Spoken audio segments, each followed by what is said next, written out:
کیا تحریک انصاف کو اس نہج پر پہنچانے والے جنرل ریٹائرڈ فیض حمید تھے؟ کیا تحریک انصاف کو اپ کرنے والے بھی جنرل فیض حمید تھے؟ کیا تحریک انصاف کو اقتدار دلانے میں کلیدی کردار جنرل ریٹائرڈ فیض حمید کا تھا؟ کورٹ مارشل جنرل ریٹائرڈ فیض حمید کا ہو گیا اور ان پر فرد جرم عائد کر دی گئی۔ فرد جرم عائد کیے جانے کے بعد پی ٹی آئی نے اپنے تیور دکھانا شروع کر دیے۔ پی ٹی آئی کے کئی رہنماؤں نے اپنے ایکس اکاؤنٹ سے جنرل ریٹائرڈ فیض حمید پر نشتر کے تیر برسانا شروع کر دیے۔ جنرل ریٹائرڈ فیض حمید کے لیے کہا گیا کہ انہوں نے پی ٹی آئی کو اس نہج پر پہنچایا اور پی ٹی آئی کو اس نہج پر پہنچانے میں کلیدی کردار ادا کیا جنرل ریٹائرڈ فیض حمید نے۔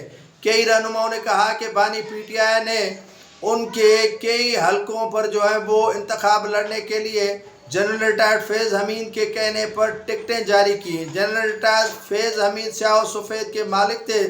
جنرل ریٹائرڈ فیض حمید کے حوالے سے پی ٹی آئی کے بانی اور جنرل ریٹائرڈ فیض حمید لازم ملزوم تھے اور اس میں کلیدی کردار وہ بشرا بیگم کا بھی بتایا جا رہا ہے۔ پی ٹی آئی کے کئی رہنماؤں نے اس نہج پر پی ٹی آئی کے پہنچنے کا ذمہ دار جنرل ریٹائرڈ فیض حمید کو قرار دیا۔ جنرل ریٹائرڈ فیض حمید کے خلاف جو charge sheet I S P R نے جاری کیا ہے ان میں کئی ایلیگیشنز اس پر لگائے گئے ہیں۔ ان میں پہلا ایلیگیشنز ان پر لگایا گیا ہے کہ جنرل ریٹائرڈ فیض حمید سیاسی جماعت سے مل کر اسٹیٹ انٹریسٹ کو نقصان پہنچایا، یعنی پی ٹی آئی کے ساتھ 9 اور 12 مئی کے واقعات انہوں نے کروائے۔ ان کے علاوہ ان پر الزام ہے کہ آرمی کو سیاسی سیاسی طور پر وہ استعمال کرنے کی کوشش کی گئی۔ لوگوں کو وہ سیاسی جماعتیں تبدیل کروانے کے لیے پریشر رکھا گیا یا پریشر ڈالا گیا۔ آفیشل سیکرٹ ایکٹ کی وائلیشن کی گئی۔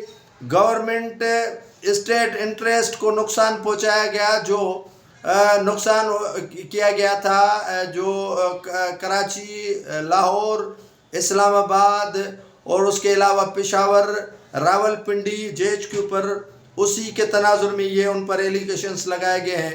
گورنمنٹ سرونٹ ہونے کا غلط استعمال کیا، یعنی D G I S I کے طور پر کئی جماعتوں کے رہنماؤں کو وہ سیاسی جماعتیں تبدیل کرنے اور پی ٹی آئی میں شمولیت کا دباؤ بھی ڈالا گیا تھا، وہ بھی ان پر وہ ایلیگیشنز لگائے گئے ہیں۔ ان پر یہ بھی ایلیگیشنز لگایا گیا ہے کہ کسی شخص غلط طور پر نقصان پہنچایا گیا، یعنی کافی سوسائٹیز کے حوالے سے بتایا جا رہا ہے کہ ان پر دعویٰ بول کر D G I S I کے طور پر ان سے املاک، پیسے اور دیگر وہ نقدی زیورات چھینے گئے تھے۔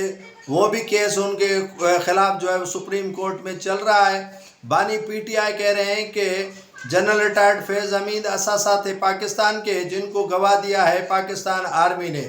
پاکستان آرمی کے ادارے آئی ایس پی آر نے اپنے پریس ریلیز میں ان کے خلاف کافی چارج شیٹ جاری کیے ہیں اور پی ٹی آئی آج سارے واقعات، سارے نقصانات ہیں، ان کا ذمہ دار جنرل ریٹائرڈ فیض حمید کو قرار دے رہی ہے۔